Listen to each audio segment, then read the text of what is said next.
Centennial College is proud to be a part of a rich history of education in this province and in this city. We acknowledge that we are in the treaty lands and territory of the Mississaugas of the Credit First Nation, and we pay tribute to their legacy and to the legacy of all First Peoples of Canada as we strengthen ties with the communities we serve and build the future through learning and through our graduates. Today, the traditional meeting place of Toronto is still home to many Indigenous people from across Turtle Island, and we are grateful to have the opportunity to work in the communities that have grown up in the treaty lands of the Mississaugas. We acknowledge that we are all treaty people, and we accept our responsibility to honor all of our relations. We recognize that Indigenous perspectives provide immense value to sustainable development and that reconciliation is integral to holistically advancing sustainable and social innovation. Presently, Indigenous communities remain underrepresented in applied research, innovation, and entrepreneurial fields. Educational institutions that are grounded in equity, diversity, and inclusion are foundational to spark conversations, amplify voices, hold space for collective action, and empower underrepresented groups to enter these fields. So with that, I'll formally welcome you again here today. I'm really pleased to see so many. This is our inaugural event in Excellence, our Inclusive Excellence Breakfast Series. And so we're going to try to hold these on a monthly basis going forward. And the purpose is to stimulate conversations, create safe spaces for the research team so that our output as an organization and our preparation for people entering the workforce is going to be optimal. So you might ask, what are we attempting to accomplish? And I'm not really sure, to be quite honest with you. But what we want to do at a minimum is create a culture of inclusiveness in all of our research activities at Centennial College. We want those involved in research to feel included and for their perspectives to be heard. I think it's so valuable that all perspectives are heard in a conversation, and when you listen to all perspectives, acknowledge all perspectives, incorporate all perspectives, you're going to get a better result. And I think that just needs to be evident in everything that we do. This first event focuses on engaging and empowering women in tech. I want to just say quickly from my perspective, when I was completing my undergraduate work in mechanical engineering, I was amazed at how few females there were in my class. So out of a class of about 70, there was 3 or 4 female students in the class. And that is not uncommon for mechanical engineering. I went, upon completion of my degree, to work for General Motors, and I worked in the body shop. And the body shop was the grittiest, dirtiest place that you could work in the manufacturing environment, but it was also very technologically advanced. For an engineer, it was the best place to work because you were working with robotics, automatic assembly systems, and those sorts of things. And graduating from university, I had a $50 million budget to put new robotic assembly systems into the car assembly plant in Oshawa, which was a tremendous opportunity for me as a young engineer. But I also found out that it was a very non-inclusive environment, particularly for women who worked there and did not feel comfortable. The conditions were horrible, and it was a very male-dominated environment. I was also horrified immediately after graduation, about 4 years later, when I heard of the Montreal Massacre, where women that were attending their mechanical engineering classes at École Polytechnique were murdered just for being female. That's totally unacceptable. I worked 23 years at General Motors. I worked a subsequent 9 years at Bombardier. I saw things generally improving, gradually improving for women in tech, but not improving fast enough. I joined the board of directors for the Ontario Society of Professional Engineers in 2013, and one of the national initiatives that we had as an organization was called 30 by 30, and that's to get 30% of females in the engineering field by the year 2030. Last year, Engineers Canada formally indicated that they are not going to meet that goal. I think that is absolutely horrible, a dismal failure for us as a society as a whole, when we can't even get 30% of females into technical professions. So clearly something needs to change. And I actually believe that more than one thing needs to change. It needs to be systemic change across the sector. We need to encourage more females to go into math and science programs. We need to foster their exposure to trades earlier in their life. We need to ensure that the industry actually welcomes women more holistically into a very hospitable environment and not a harsh environment when they graduate. In our applied research activity, we train our students in the skills needed to succeed in industry. We want all of our students to succeed. But to ensure that they do succeed, we not only need to provide them with the hard skills, the technical engagement, and all of those sorts of things, but we also need to make them aware that the job environment that they may be entering into is not necessarily a very level playing field, and we need to give them the tools to negotiate through those complexities. Discussions such as these this morning are to build awareness of the issues and provide mechanisms for addressing the issues. Within Aries, we are blessed, very blessed, with a very strong cohort of female leaders in tech. And you're going to hear from some of them today. I want to encourage open discussion today, the sharing of viewpoints, and during our future sessions as we build a culture of inclusiveness within all of our research activities here at Centennial. I'm now very honored to turn things over to Dr. Poonama Tyagi, who leads our Technology Access Center in Health, our Center of Data Analytics, and our Social Innovation Research Center. Now, I have quite a lengthy bio to read on Poonama here, but I'm not going to rely on that, other than to say that she's an absolute definitive leader in technology, and as a very strong female leader in our research activities here at Centennial College. Our Technology Access Center is our single largest funded research activity here at the college. She also leads the Center of Data Analytics, and she's leading our social innovation research activities as well.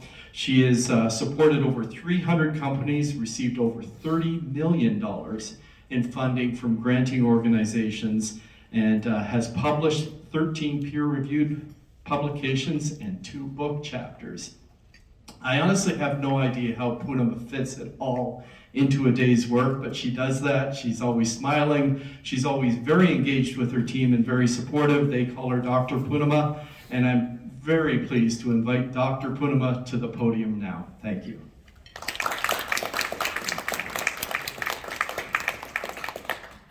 Thank you so much, Jonathan, and thank you everyone for coming here today. Are you all feeling good?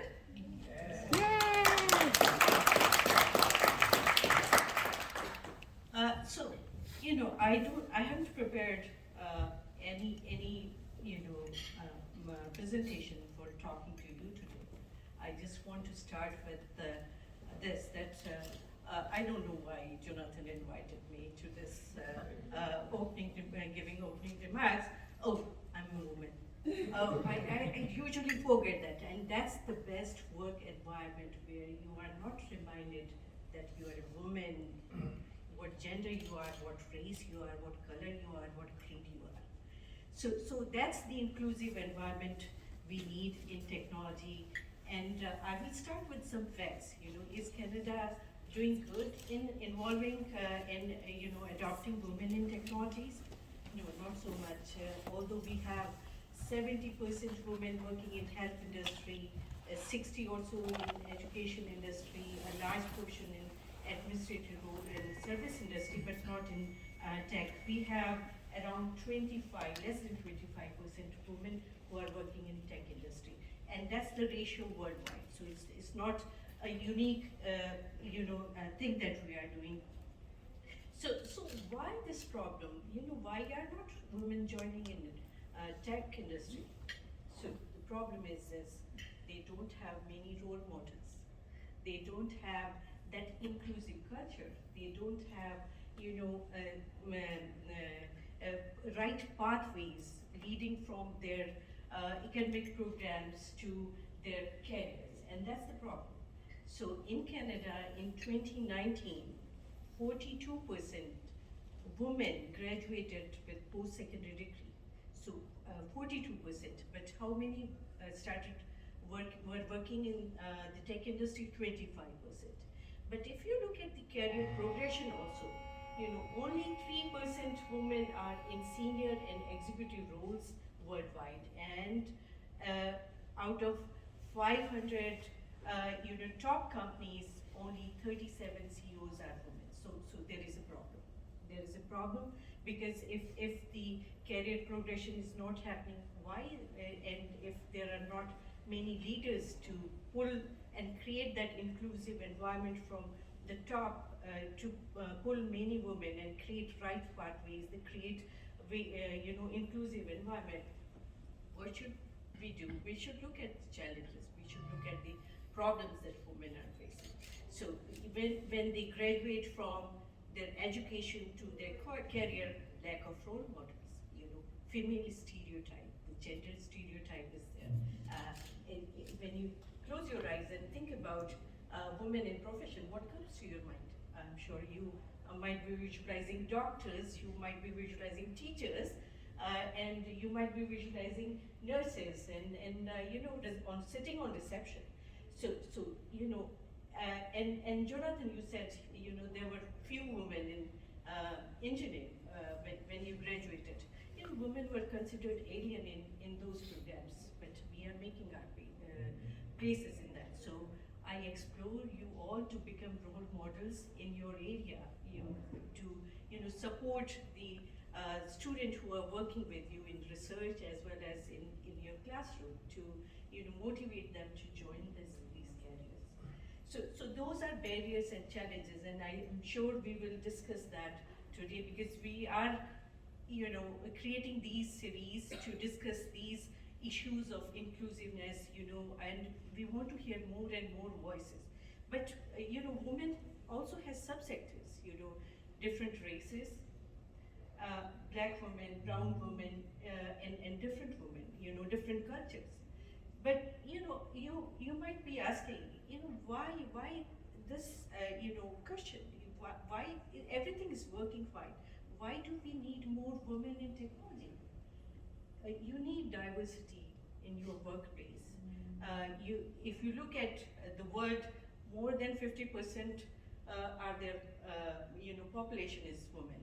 So they are more than men. If you look at the consumer area, more women are using technology. If you look at healthcare, 70% of those healthcare professionals are using technology. So you need those perspective in development, and when you and you need an environment of diversity, because when you have a diverse environment, you have variety of ideas, different perspective, different approaches, and when you build solutions with different ideas, different perspective, different approaches, you create innovative, very creative, and well-rounded solutions. So that's why we need more women in technology. But not only that, the women bring something more. When softwares are built, women bring their conscious in those softwares, so more well-rounded. When cybersecurity related products are developed and software products are developed, they bring those safety, ethical concerns, and how user-centered perspective into those software. That's why we need more and more women in technology. And we have some good leaders, actually. It's not that when you think about technology, you think about Steve Jobs and Bill Gates, but you think about some good women as well. There are many who have been trailblazer, but I'll talk about a few successes from our Aries areas. Nadia Hamilton is one of the CEO of Magnus Mode. She had worked with us in 2012, 2013 with her projects. Why I'm talking about her, when women create companies, they start technologies, they look at society and they create relevant technologies. And Nadia Hamilton had created this Magnus Mode platform to support her autistic brother and simpler people who go into adulthood and don't have any support from government education system. So this company is a multi-million-dollar company now. Nadia has gone worldwide, and that's one of these success stories.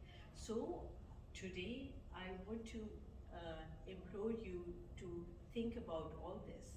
Start conversation. Don't hold your thoughts back.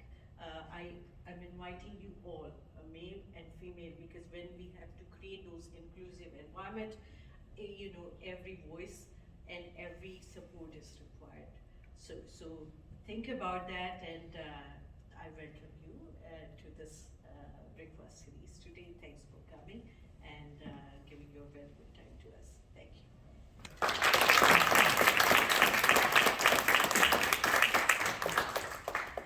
Thank you very much.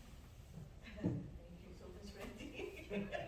It's always the best part of the day to start the day with a little bit of inspiration. So, I remember when I first met Punima, she told me how she started, and I think she had a chair next to the receptionist, and to build WinTech to what it is today, I think it not only takes a dream, it just takes a vision. So, thanks a lot for welcoming us. We have 4 minutes break, so make sure you enjoy our hot breakfast buffet. It is inspired by indigenous cuisine and cooking techniques, and it reflects Aries' commitment to equity, diversity, and inclusion in everything that we do. So I hope you enjoy it. After the break, I will welcome Sandra and Andrea to the panel. And it's always inspiring when you hear other women sharing their stories and sharing the limitations that they have overcome. So I'm really excited for the panel discussion. After that, we will have a small refreshment break, and we will have some activities for you where we will poll your opinion. You'll get a chance to use the Mentimeter, so that will be an exciting, more of a discussion part of the morning. And then really looking forward to our keynote speaker, unless she gets stuck in traffic, Nadia Ninshevich, who is the Vice President of the Canadian Urban Transit Research and Innovation Consortium. So it's a really exciting speaker. And that will be the whole morning. I think by now I probably pretty much used up the break. If you feel you need to grab some more food, please get up at any time and grab a coffee. But what I will do now is I will invite Sandra and Andrea to the podium for our panel discussion.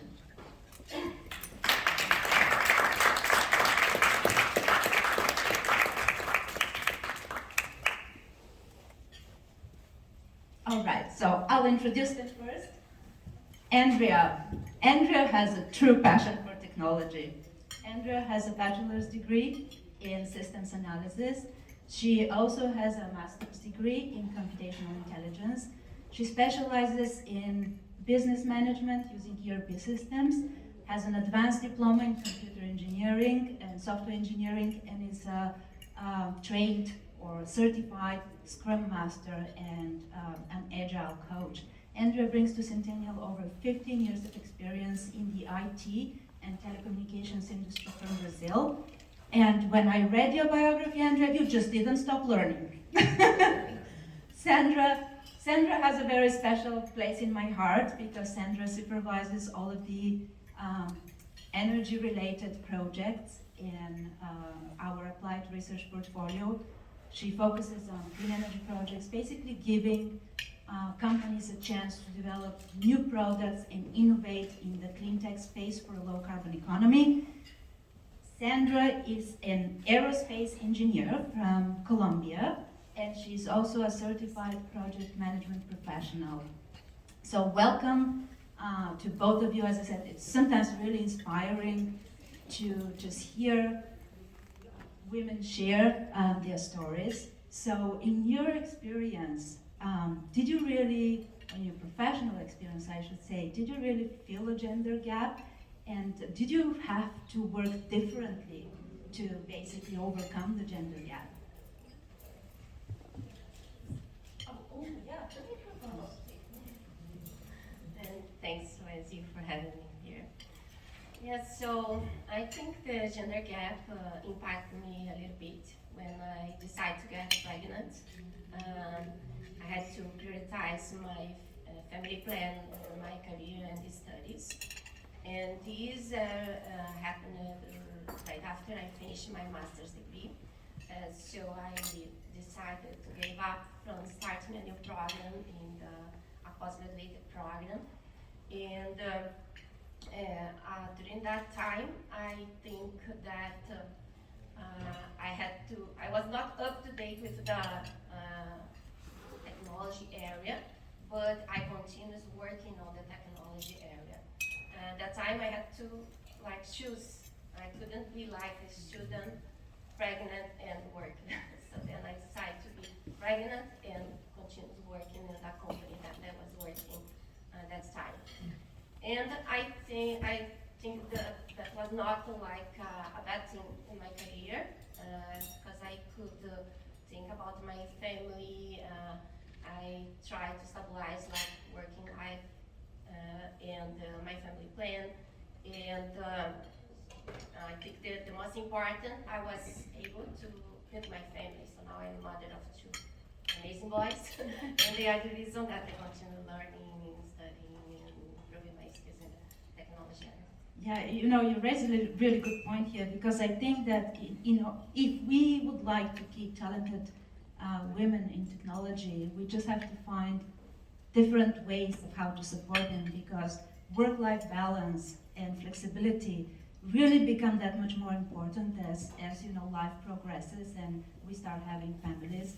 So I think you brought a really good point to that. And sometimes challenging careers are not really widely celebrated for a woman. And what makes it sometimes even more difficult is that it's tied to cultural constraints. So yeah, Sandra. Well, as was said, I study aerospace engineering, so that was the first challenge that I have in my life as a woman. When I study, this field is dominated mainly by men, so it was tough. Sometimes I felt overwhelmed. Sometimes I felt that I didn't fit in because the amount of men was crazy in comparison to the presence of women.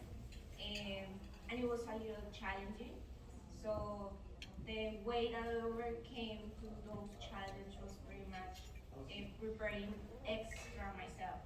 So what I did was I was looking to connect with people. I took some tutoring. I also joined some capstone projects that we had at the school at the time.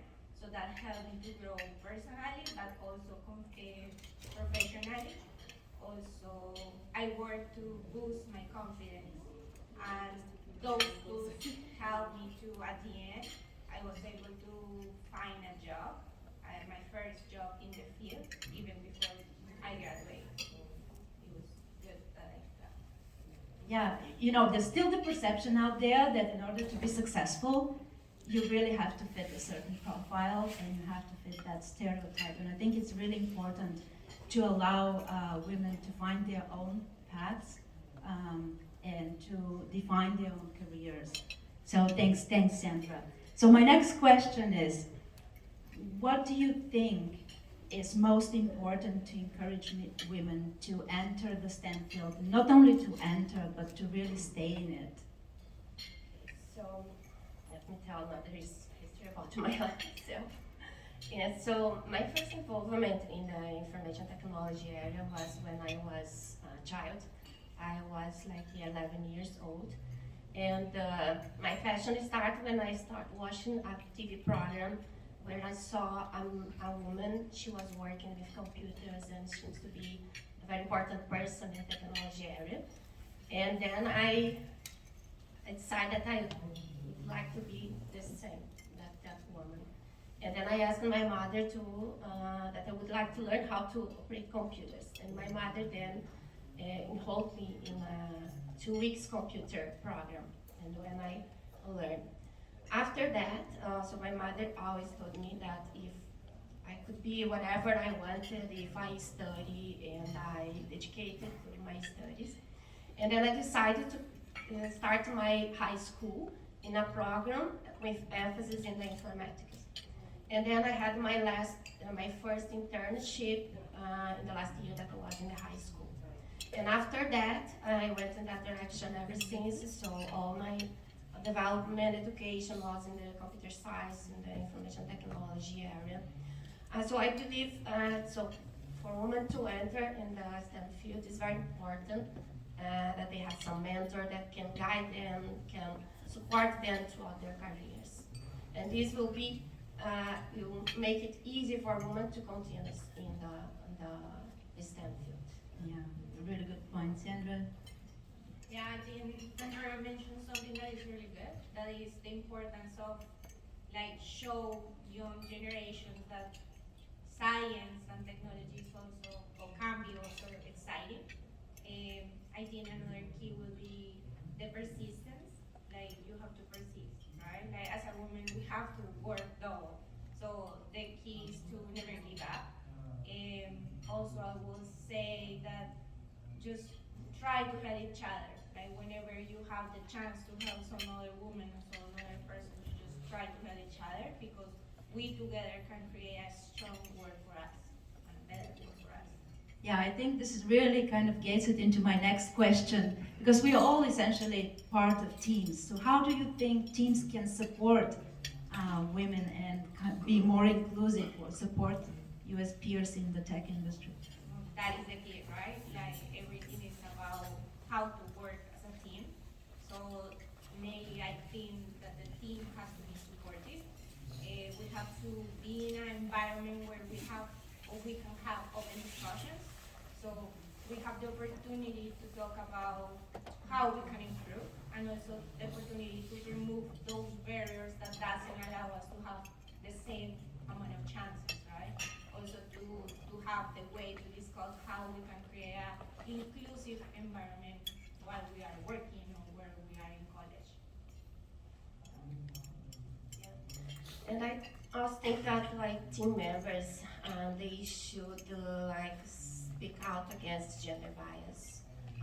They should promote equal opportunities to independent of the gender. They could support their colleagues and help them to enter in the STEM field and remain in the STEM field. I think that's also. Yeah, so what should we be telling with young women? What should we be telling the next generation of women? So I think one important thing when you enter in the STEM field is that you continuous learning. So technology always change all the time. So you have to be up to date with the new technology, with new advancements in the technology. So you should learn all the time when you are working on this. I would say again, be persistent. Do networking. Networking is the way that you open a lot of opportunities. Is the way that you find environment that can take you and can help you out to grow. Also, as Prima was mentioned before, I try to look for a role model. So ask questions or ask advices to people that you consider that can be your role model. So it's always good to have a second opinion of life, and also it's good to learn from somebody else's experience, right? Great, yeah. So here in Centennial, we do take a lot of pride in everything we do for equity, diversity, and inclusion. We have events such as Jill of all trades, which brings young girls and lets them be exposed to the trades at the School of Transportation, which is a great event. It's 100 girls every year. It's quite striking to just see it. What do you think we can do better? So I think Centennial could create some programs to connect the women STEM graduates with the industry professionals, just to facilitate internships and placement and job placement. And I think one important thing is think about the students' children.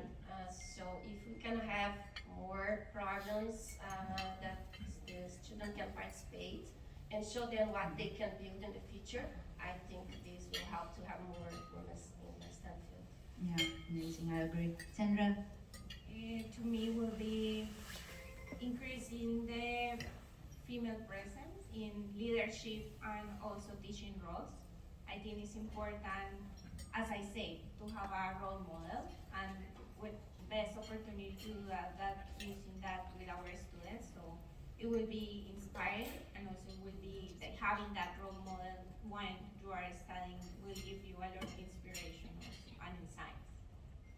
Thank you. So thank you both for participating. It was really a wonderful panel. Thank you.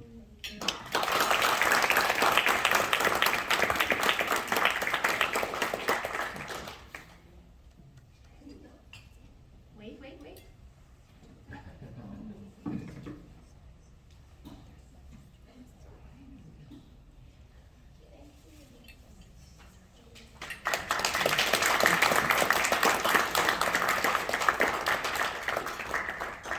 Wonderful. So now we have an activity for you. And how it goes, you will see on the screen, we call it the Mentimeter. You will see on the screen a QR code that you can read with your phones. And you can use that web page that the QR code will lead you to answer the questions that I will read for you. And then, essentially it's kind of like a poll. The first two questions you have to answer on a scale from 1 to 10. And then the Mentimeter will give us live results. And let's see where we stand. I'll wait for a few minutes. Do you guys have the QR code already? Okay, I'll move to the side. All right. So, question number 1. On a scale from 1 to 10, how inclusive do you feel that Centennial College is for women in STEM?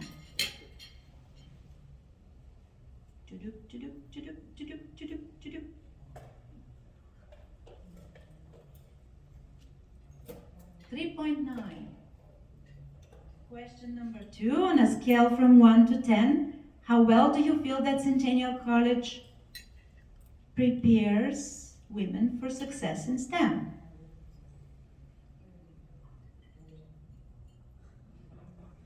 Ooh, dropping down.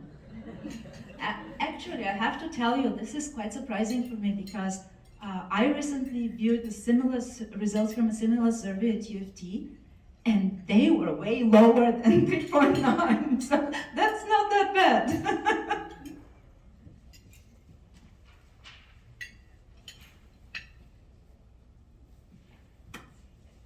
Okay, Vicky, do we move to the ones that we have to pick? Vicky is our technical support. All right. What do you think makes the biggest difference for women in STEM to feel included, empowered, and supported? You're allowed to pick 3.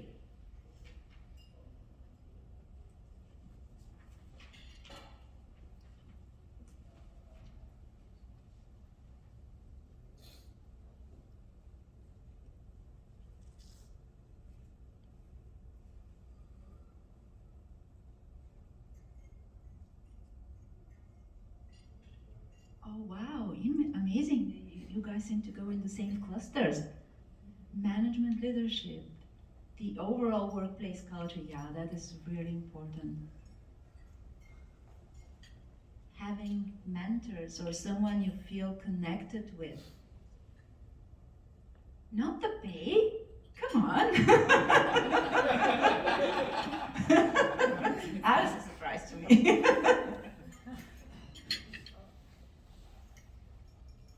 Okay, top 2. Management leadership, the overall workplace culture. Wow, it really matters where you work. management leadership won over the overall workplace culture. Oh wow, that is, I have to say it's a bit surprising to me. I was thinking that the overall workplace culture will be the winner. But I guess, you know, a lot of things are cascaded down, right? Interesting. Okay, top 3. Management leadership, the overall workplace culture, and having mentors or someone you feel connected with. Very interesting. Vicky, do we move to the next one?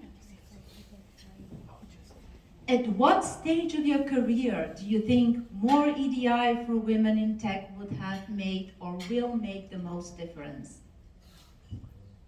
Childhood, primary education, or, you know, later on in life?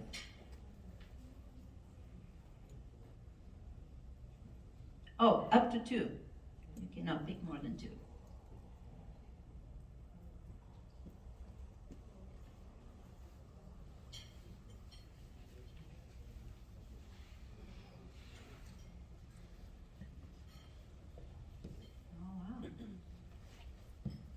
Pretty even spread. Yes. Just a question on the question. EDI for women in tech. Are we not including educating the men on equality? It is Like we're missing a gap in that question. fair question. No, we can make it, how should I say, gender independent in this case.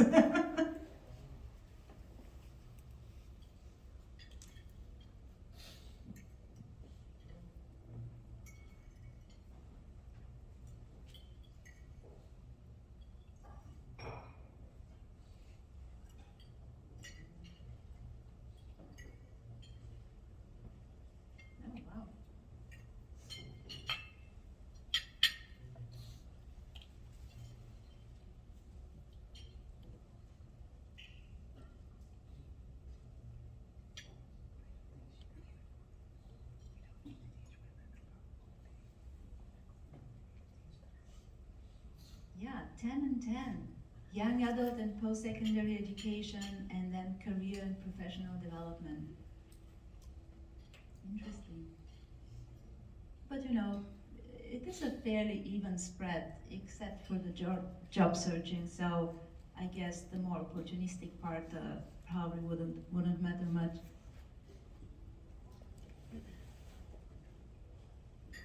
Yeah. Pretty even spread, so I think it's important pretty much throughout life. We have question number 4. This question you can, if you know how to type fast, you can type fast now, but you also have the chance to come back later and let us know what you think. And so the question is, what are some things Centennial College could or should do to support you more in your academic and or professional career? Type fast.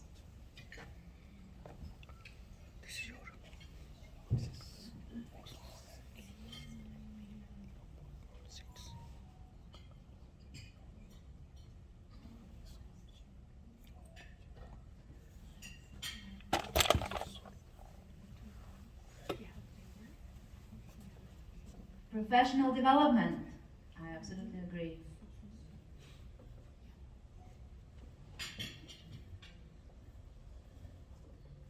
Encouraging you to participate in technology events and conferences. Yeah, you know, that is a really good point. I think connecting to the community and seeing what is out there, it just brings a whole different level of excitement about what you study. Create opportunities and pathways to grow. Interaction opportunities with women entrepreneurs, also very important, role models. Create networking opportunities and mentorship. More discussions regarding subjects and events highlighting this importance. More opportunities for students to work directly with industry and research internships. Yes, mentorship by people with actual industry experience rather than generalists. I like the generalists. Networking, institutional mentors, more involvement in career development with incentives to encourage women to participate, less rushed courses so that learning instead of memorizing can take place, and more time for tech events. Yeah, that's a good one. Indeed. All right. This is excellent. Great. So we will give you a few minutes to reflect on, first, are there any comments on the results from the brief survey that we did? Just raise your hand, or don't raise your hand, just shout. If you, yes, thank you. So I think it's interesting that it has a lot of comments regarding mentorship. I know from my classes, some professors have mentioned that Centennial does have a mentorship program, and I think it could be interesting. It's a sign that maybe there is we just need to communicate that better so that everybody knows that you have the opportunities and the options already, but it's not coming through so that people are aware that that's an option for them. And link that to the career path that everybody wants to take from there. Yeah, it is a really good point. Any other comments?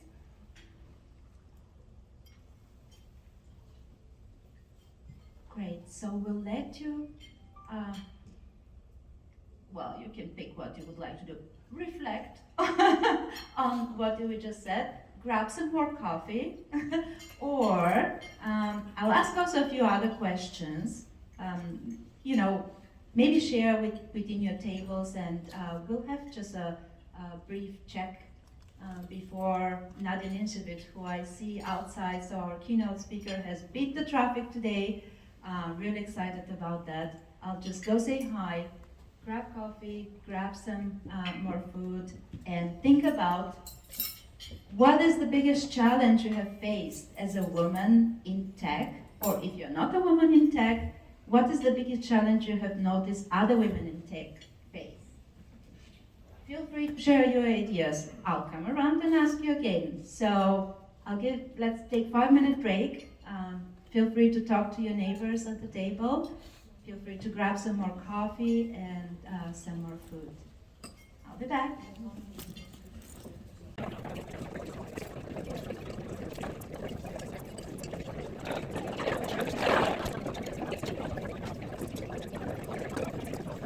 Great, so thank you for coming in.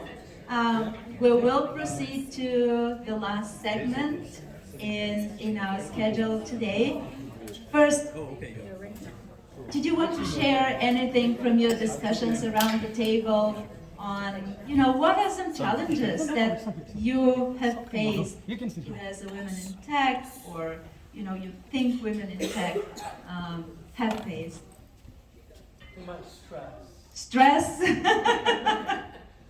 You know, I always find that as the year progresses, just up to that break in December, the stress levels probably will increase. Yeah, stress definitely, you know, and I think stress comes from many places, and I think it's the same for everybody.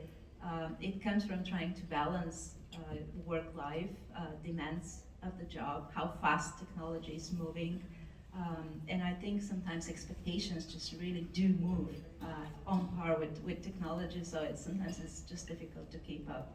Yeah, stress definitely one. Anybody else? Yes. I think it's a lot of expectations, but in a way that you're expected to perform so well and do so much more so that you can show the value that you bring to any workplace. It's a lot of constant learning and constant going and keeping yourself up to date so that you are valued in a company. And I think it's something that maybe it's not the same for other people to take care or other roles as well. Yeah, I mean, definitely, I think that's also a pretty universal one. It applies both to, it's gender independent, trying to be up to date. Yeah, you wanted to say something? Yeah, so one of the main challenges personally I felt when I was a young mom, handling a job and handling kids was the greatest challenge. Yes. So I think only for a few years, then after we balance that, then it should be okay. Until the next challenge comes. You know, the grandkids are also going to stay with you.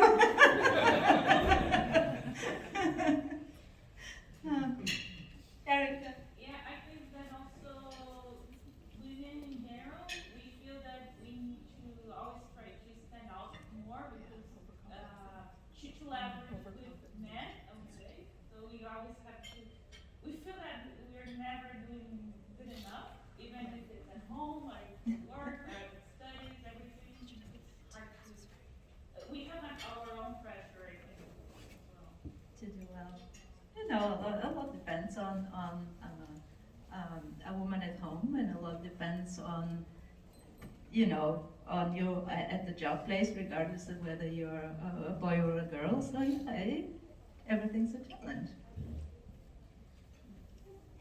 So I personally believe, not in here, but there are certain places out there that have a set prejudice that women wouldn't be doing more, you know, they wouldn't be contributing more, and they have a set of, rules set up in their minds already, even, when she hasn't even started working in the organization, that she wouldn't be able to do that much because she's gonna have responsibilities coming up next. Yeah. So that stigma, we need to break it in order for us to excel.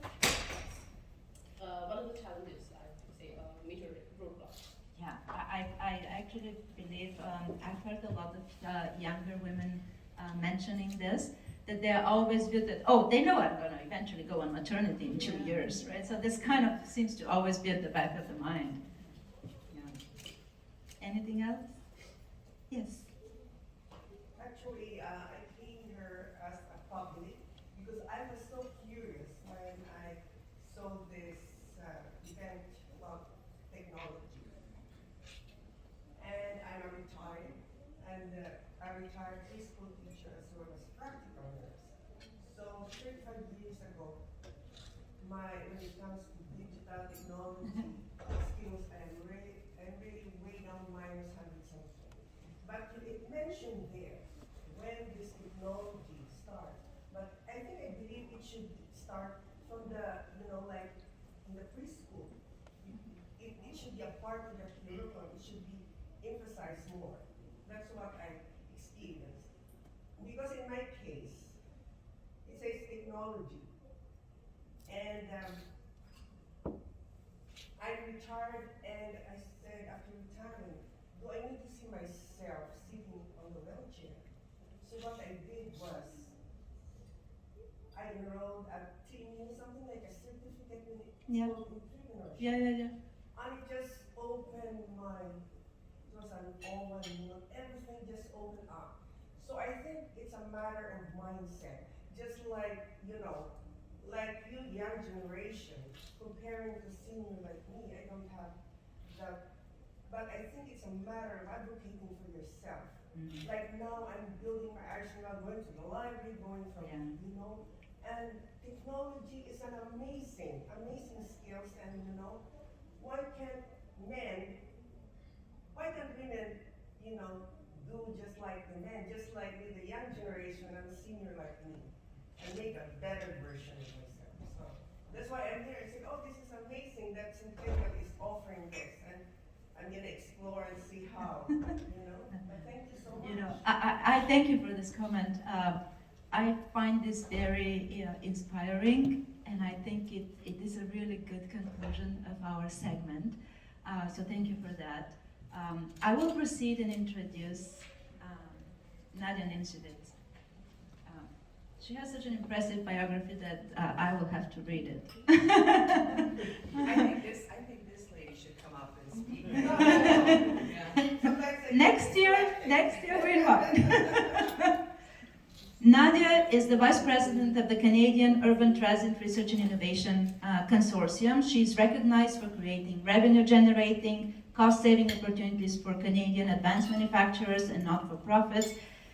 For the past 15 years, she has served as a convened across industry, government, and academia, leading exciting projects around Canadian innovation and the low-carbon economy. During her time with the Automotive Parts Manufacturers Association and as a special advisor to the Ontario's Ministry of Economic Development, Job Creation and Trade, she successfully implemented structured sales strategies to improve memberships and foreign direct investment goals. She has raised over 150 million in global business government funding for global business expansions. I love talking with Nadia. She's very direct and she never sugarcoats things. And you tell me if that gets you in trouble sometimes. So I'm really happy to welcome her. Please give her a warm applause. Thank you so much. Wendy, thank you. And I said, is this going to be on Twitter, please, or an X, please? So I wanted to thank Centennial, Jonathan Wendy, please. Thank you very much for having me today. As well, thank you to you all for taking time out of your day to listen to me and to visit. So yes, my name is Nadia Nincevec. I am 46 years old. I'm not ashamed to say that. Lived a life. I'm a mother of 2 daughters. I'm a wife. I live in South Mississauga. I wear a couple of professional hats. So currently I actually am a consultant. I work with advanced manufacturing companies, namely in automotive, to help them navigate through government to get them money, like they need more money. So I help them do that. And I'm also the vice president at QTRIC, which, if you don't know, is the Canadian Urban Transit Research and Innovation Consortia. Long word for essentially an amazing organization that works to help transit decarbonize. And so I work with a number of amazing staff that I oversee and who are my colleagues that oversee actually 140 members. So we have a mix of OEMs, transit agencies, colleges and universities, as well as some consultants. Today, I actually am a graduate of microbiology, but I'm not going to talk about that today. I know this is STEM focused, and so when I start with my speech, just bear with me because it may sound a little negative at the beginning, but I promise there's what I hope a little bit of some lessons learned, maybe some inspiration, although I don't have my own YouTube channel. I'm just someone who, comes and just talks with friends, and I don't sugarcoat stuff. So I thought maybe I'd start off a little bit with my background. So maybe it will relate to some of you, maybe not, but I was raised by a single mom. My father left the country, they split up when I was 2, never came back. Absolutely no silver spoon in my mouth. Grew up in a small farming town where I would say there were little to no opportunities. And in the immediate vicinity, I would say absolutely 0 connections. My mom was a teacher. She wasn't around much. I love her, but she had boyfriends, and so I was alone a lot, so grew up that way. I worked most of my summers in farming, so on tobacco fields. My kids don't believe me when I tell them that when I was 10 years old, my first job was actually picking cucumbers. So I actually have photos of myself, 10 years old, bent over. If you've ever seen a cucumber machine, it looks like an airplane on a field. So, the start of back problems when I was 10. I won't tell you that I was a miserable child. I was not a miserable child. I was a very happy child until I got into my teens and young adulthood. I had a lot of angst. I felt directionless. I kind of thought, well, I want to be a doctor, I want to be a lawyer, I want to be a scientist, but I had no idea how I was going to get there. I also carried a lot of envy. Grew up with a lot of rich people around me. Farmers' kids, which they're actually pretty rich. Businesses would be handed to them when they grew up.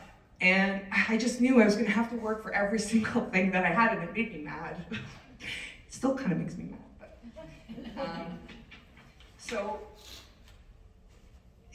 At the end, I did quite well in high school. I got good grades. I partied, I went out.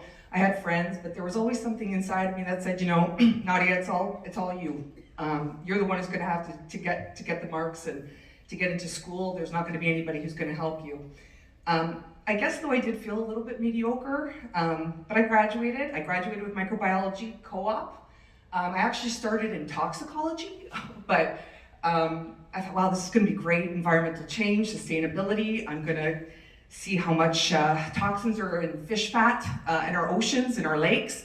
And then I realized, wow, there's a lot of chemistry in this, and I'm not really good at chemistry, and so I just switched majors so that I could transfer all my credits. Like, that's the decision making that I had at 19. But I graduated with microbiology. I didn't know what I was going to do with it because I knew I didn't want to work in a lab. It wasn't for me. But it taught me a lot of, like, obviously analytical skills, a lot of things that helped me to this day. So I had a lot of jobs. I started off at Maple Leaf Poultry, doing testing lab chicken for E. coli. It was awful. Then I moved into property management. So I worked in property management for a little while as an assistant to a maintenance guy. Learned a lot though about business, and then moved also into, if some of you in the room, some of you are quite young, but if you remember like the Yellow Pages, the book, right? With the Yellow Pages, I actually sold advertising, media advertising in the Yellow Pages. Wasn't great, but it was a job, not something that I loved. But I just remember not feeling fulfilled and thinking, what is going to be my next step? I graduated in microbiology. I have no idea what I'm going to do next. What I'm trying to impart here is that I really felt like nothing special, like I didn't have a plan like everybody else. But there was something that, and still to this day, that just kept me moving forward in a sense that I could do better. I wanted to be inspired, and I was looking for inspiration. But there was a voice deep inside of me that said, you know what, take some calculated risks, do something with yourself. You don't have to have it all planned out. And so that's what helped me to move to Italy for 3 years, move back. By the way, I moved to Italy for a man, so it worked out. I imported him, so that was good. I bought my first investment property, then bought a second one. I owned 2 businesses, one failed. I ran for a political nomination, didn't make it, searching, dreaming, calculating, sometimes winning, sometimes failing. But I want to say that I've been profoundly inspired, or that there was a definitive turning point in my life, but it wasn't definitive. It's always been about life lessons, seemingly little or big, most potent catalysts for continuous improvement and inspiration. Largely subjective, and the thing about life lessons is that sometimes you'll pick them out, learn from them, continue to make the same mistakes, or just miss the lessons all at once. So, I love what you said. I'm going to say something that I really believe, and that is, a person's background, history, and current circumstances can't absolve them from taking ownership to reach their maximum potential. We've all had some rough goes. I've had some rough goes, especially in the workplace. At the time, I blamed everyone else. My bosses for being too hard on me, not being supportive, giving me too much work, wasn't fair. But Hard Knocks life lesson, life isn't fair. And it's such a cliche, but it's true. And nobody cares if you think life isn't fair. You know why? Because everyone else is dealing with the same crap. And largely we're all self-involved, so unless you move past the unfairness and take ownership for your next move, it's a tough go and it'll be an unhappy existence. And in fact, as I reflect today through some of my own life lessons, there are a few things I wanted to share with you in the context of how to potentially frame the way you approach your next steps as you enter or re-enter a new career path. There are a few things that have kept me relevant, kept me chipping away at the glass ceiling, and if I can be so bold, at times push me ahead of the crowd. The first thing that I really wanted to talk about is that I believe no matter what the circumstance, whether it be your first job, your dream career, what I'm about to talk about, the first item, it'll catapult you up in front. It seems obvious what I'm about to talk about, but it's rarely done. But if you're really ready for the pursuit of excellence, I mean really, really ready, and you recognize or can anticipate at least the realities of the modern workforce, it's going to be important. When I was in my late 20s, I had a boss who emailed me, actually our team, a document as an attachment, and he put a couple lines saying something like, "Please read in action." When I opened the attachment, it was the scan of an old piece of paper, and it was titled, "Completed Staff Work." Fun. It was actually a military memorandum, and it's from the early 1940s during World War II, circulated by a high-ranking official from the Pentagon. As an FYI, I'm sure you'll run out, there's actually a book on this called The Memo. Full disclosure, I haven't read the book. I just saw the actual memo itself. And hold on to your seats because I'm going to read it to you in a second. But I won't say the memo was this immediate aha moment for me. And in fact, I remember being a bit pissed off about it, to be honest, because what kind of hierarchical, suppressive ridiculousness? You'll see what I mean. I'll admit I complained about it with my colleagues, thinking, who does this guy think he is? And then through rereading, to go back to one another, it actually gnawed at me, but not in a bad way. I read it over and over, and subconsciously it seeped in. I'm gonna read it, so bear with me because I'll add some extra drama. But the language of this is original, and it definitely might appear a little crass or potentially obnoxious to you, but after I read it, I'll bring together kind of my thoughts about why I think it's such an important concept. I'm not gonna read you the whole thing, I'm just gonna take a few paragraphs. So again, this was sent around from a high-ranking official in the military to their subordinates.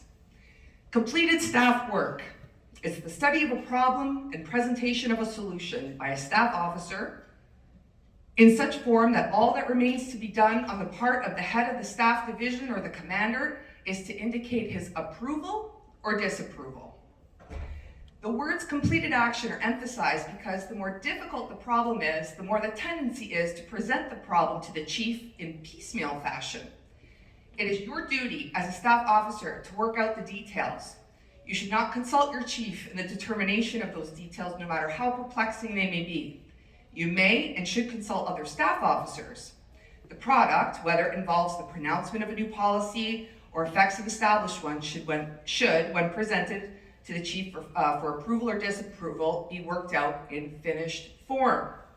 The impulse, which comes to the inexperienced staff officer, is to ask the chief what to do. Recurs more often when the problem is difficult. It's accompanied by a feeling of mental frustration. It's so easy to ask the chief what to do, and it appears so easy for him to answer. Resist the impulse. You will succumb to it only if you do not know your job. It is your job to advise your chief what he ought to do, not to ask him what you ought to do. He needs answers, not questions. Your job is to study, write, restudy, and rewrite until you have evolved a single proposed action, the best one of all you have considered. Your chief merely approves or disapproves. The theory of completed staff work does not preclude a rough draft, but the rough draft must not be half-baked. It must be completed in every respect, except that it lacks the requisite number of copies and needs to be neat. But a rough draft must not be used as an excuse for shifting to the chief the burden of formulating the action. So you can imagine when our team, this is in the government, by the way, so when a whole bunch of bureaucrats received this, we're all like, oh, whatever, But when you think about this, and you think about setting yourself apart, and you think about leadership, and now that I'm in a leadership role, what kind of people do I look for? I look for people, men, women, who are able to solve problems, who are able to think for themselves, who are able to come to clear conclusions, who have scientific mindsets, even if you're not scientific, right? People who are able to actually, do the research, not half-baked ideas. What set me apart was what enabled me to kind of stop being called sweetheart in the workplace. Stop being asked to go and get coffee, the only one at the table around all these men, was the fact that I was able to eventually, this is not an overnight thing, by the way, push myself out as someone who was trusted, someone who took time, someone who was thoughtful, in providing recommendations, solutions, presentations. But the one piece of advice I could give you here today, any of you, is when, and I understand, when you start a new job, if you're going into a new career, you're not going to be an expert on anything, but it's a philosophy. And the philosophy is come to the best of your ability in presenting completed work. The other thing that I wanted to kind of touch upon as well is becoming a thorough problem solver. We're a fast society. We were just talking about this Wednesday. There's no time to dive deep into details. But what happens is subpar delivery, unthoughtful work, again, half-baked. There's a distinction that if you're able to provide distinct solutions to problems, and let me tell you, if you become a leader in any type of organization, if you own your own business, if you're working in any part in this day and age, you're gonna have problems coming at you up the wazoo. My job, I tell my husband all the time, I'm like, oh my God, is there a day that there's not going to be problems? Problems from the staff, problems from my CEO, problems from external stakeholders, always being presented problems. If you take ownership of the intricacies and let the solution emerge as a finished product, you're gonna be well ahead of the competition. When you're asked to solve a problem, own it. Ask yourself, would I accept or reject this solution or recommendation if I was the final decision maker? Does it capture the risks, and do I talk about mitigating them? Have I thought of all the challenges and opportunities in place? And are there any further experts on the team or externally on this topic I should consult or consider in helping me provide my recommendation? Next is exercising proactive decision making, even when you're not the ultimate decision maker. It's so easy to seek constant guidance, especially when faced with complex issues. My kids do it all the time. I lose my mind. I'm like, think for yourself, right?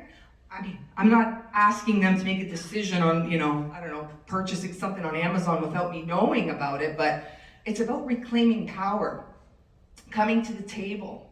It encourages you to be a source of answers, not just questions, a trusted advisor.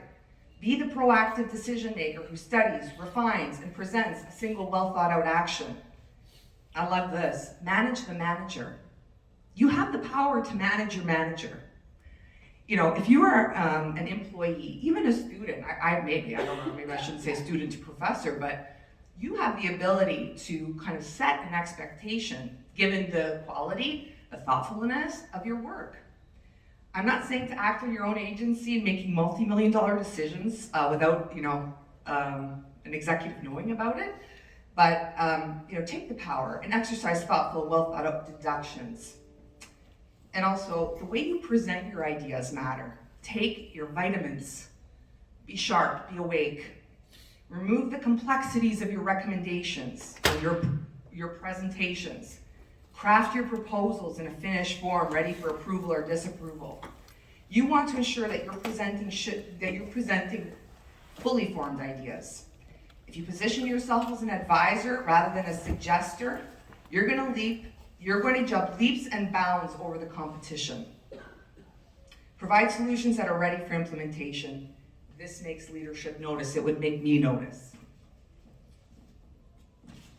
And I just have a couple of other things that I wanted to talk about around another piece of wisdom that I'll give you, and that is to advocate for yourself and know when it's time to move on.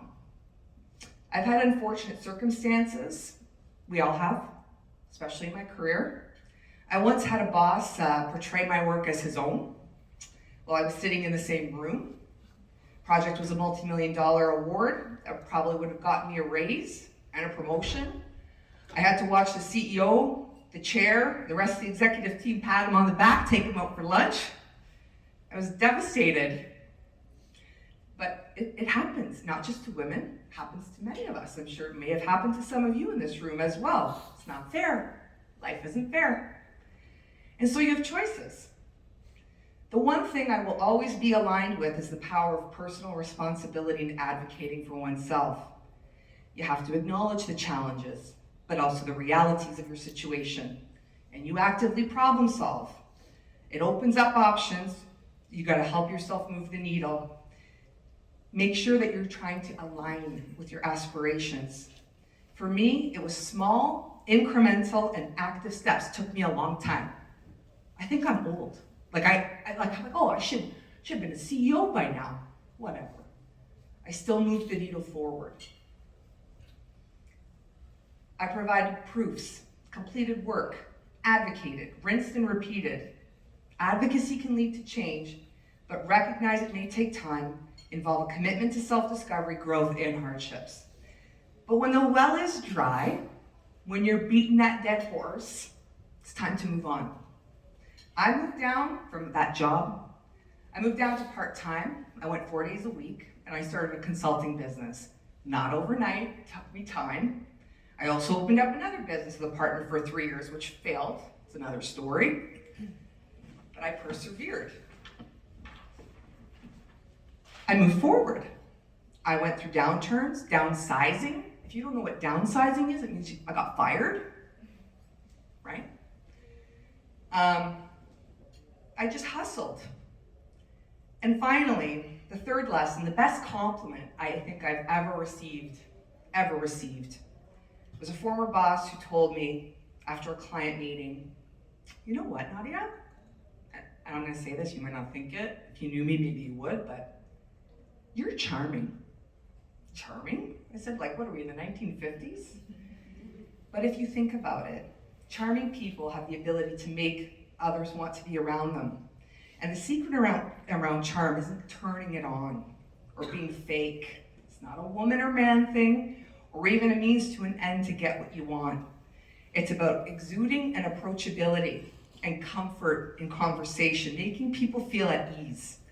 In the business world, other words for charm are sales, active listening, empathy, and authenticity. So, in closing, as you navigate the complexities of your individual journeys, regardless of past or present circumstances, you hold the reins to your own destiny. Will it be perfect? Nope. I hope it'll be as close to perfect as possible for all of you. That's what I hope for my kids. I hope for my husband, my family.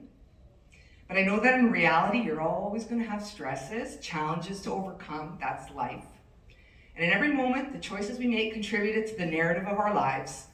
So I would say just to embrace the opportunity to cultivate your resilience, rise above the adversity, and drive forward with as much as you can, an unwavering determination. I can't wait to see how this room will shape your future incredible journeys. Thank you.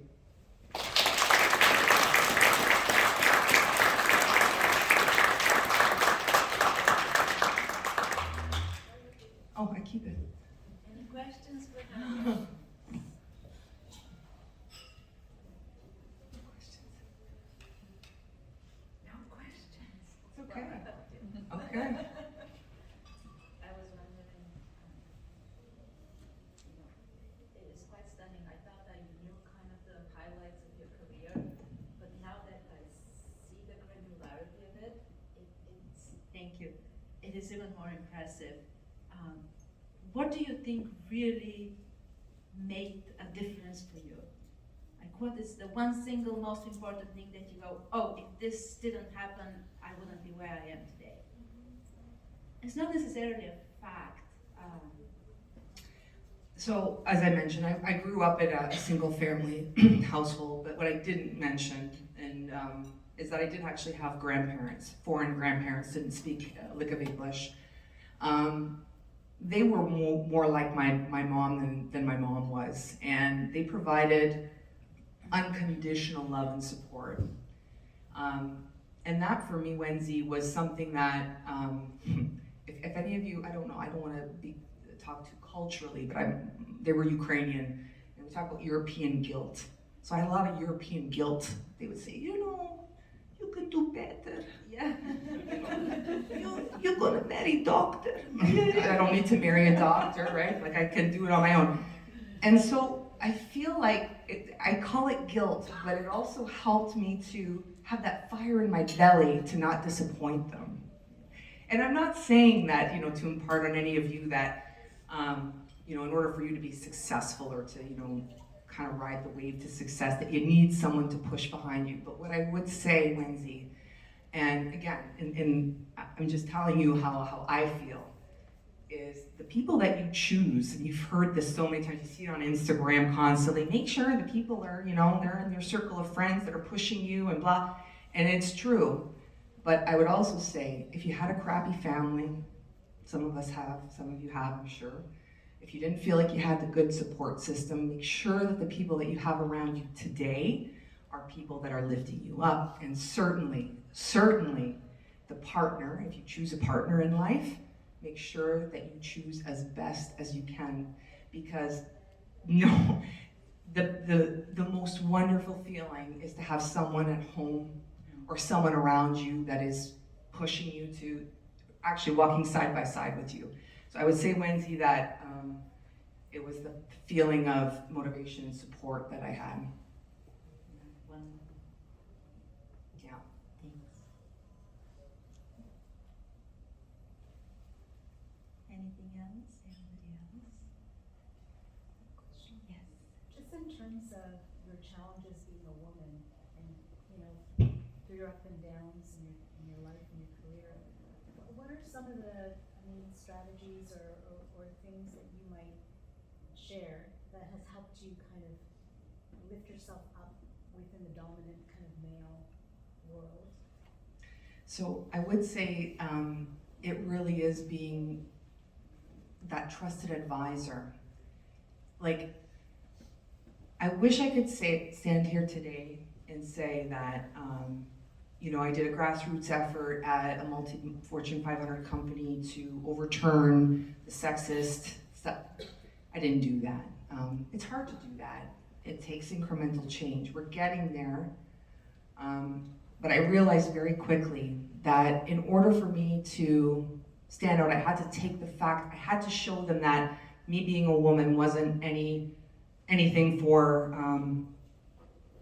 there wasn't any type of consideration. It was what was my work looking like. And so it was putting in the extra hours.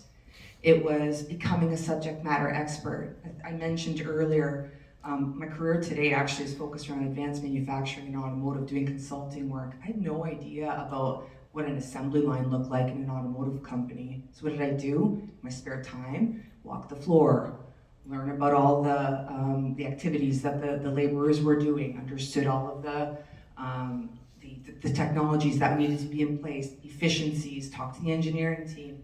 You might think that sounds, well, you should be doing that. Yeah. But for me, it's not actually about being a woman. Yeah, of course I have experienced some things in my life, but I never really thought about it as being a deterrent. And as I mentioned, if I felt like there was a stopgap where I couldn't advocate for myself any further, put a plan into place and move on. I know that I probably should be talking more about effecting change for women, but I'm a very big believer that brilliance and effort shines through. And so my advice to everyone would be, try to find a place of work, a place that, within society, where you feel like you can shine through. And we're very lucky in today's day and age that we don't have to sit in the same job for 30 years. You mentioned before you began to speak that you kind of say what you think or something along those lines, and it sometimes gets you in a little trouble. I just wanted to expand on that.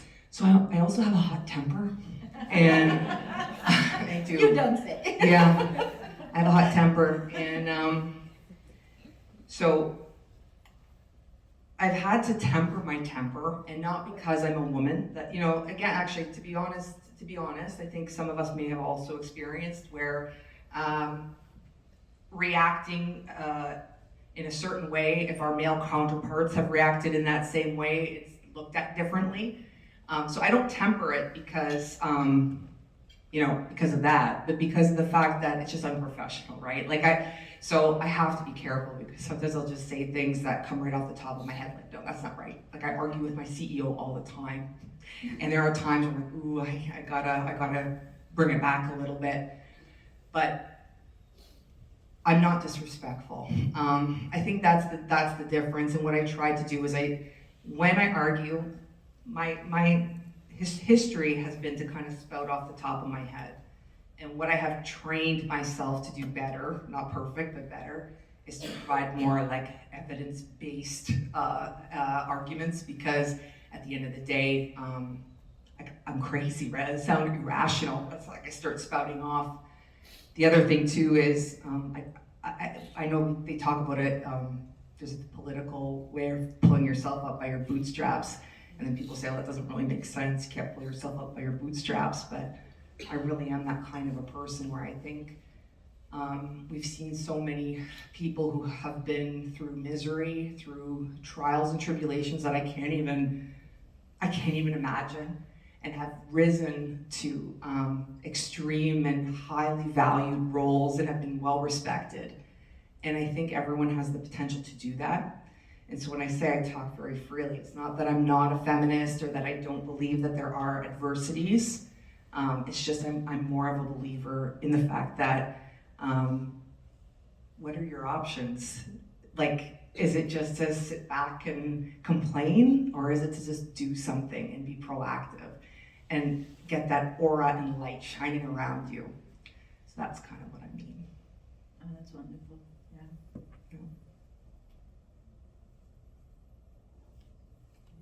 Anybody else?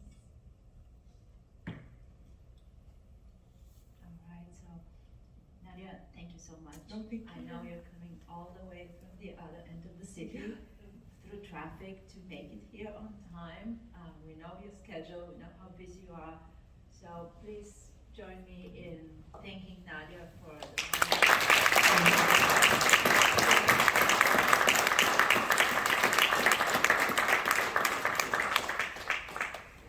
Thank you again. I think I will hand out the mic now to Jonathan for the closing remarks.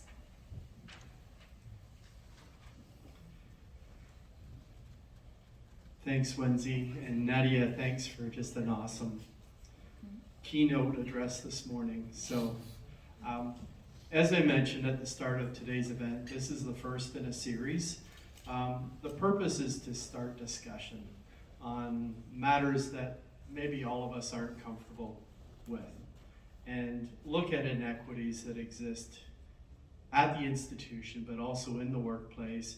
And as we really want to train our students for success, how do we exemplify best practices within an applied research team so that we can really position people for success in their careers? I think the kindest thing that we can do is administrators in a post-secondary sector is to equip our students to be successful in their careers. That's the kindest thing we can do for them. And so providing them that mentorship, providing them the opportunities while they're here at Centennial to really be successful is really the ultimate job satisfaction that anybody could wish for. So I really enjoy doing that. Puna Matiaki, fantastic opening remarks, so comfortable. You can see why she's one of our key leaders in tech. Wendy Korshimova, just a natural at doing facilitation and that sort of thing. Just so flexible. Thank you, Wendy. Sandra and Andrea. It's not always comfortable getting in front of a room and saying some things, talking about your experience. But these are opportunities. They're opportunities to share your viewpoints. Your viewpoints are important. And we all need to learn from what you've been through and what your best practice recommendations are for the rest of the team. So thank you for the courage to come here and share today. Nadia, just a fantastic keynote address again. What I want to encourage everybody to do though, if you liked today's event, tell us you liked it in the feedback form. So there's an online feedback form. Equally important, if you didn't like it, tell us you didn't like it and tell us why you didn't like it. And please, as I tell my team, be blunt, be brutal. Give us your very candid feedback, because it's only, you've heard this theme today. A big part of what we're going to have to embrace to be better is this notion of continuous improvement. We're not going to get it right the first time. And so tell us your feedback, your perspectives, Everybody's perspective in this room is a valid perspective. There's no hierarchy in this room. There's no hierarchy as far as the feedback goes. Please take the time, share with us your thoughts, and we will strive to be better. We've got a team working on this. We want to continue to engage in different matters of excellence in inclusivity with all of the work that we do here at Centennial. So thanks for coming today. Thanks for taking time out of your schedule. And I look forward to seeing you at future events. Thanks so much.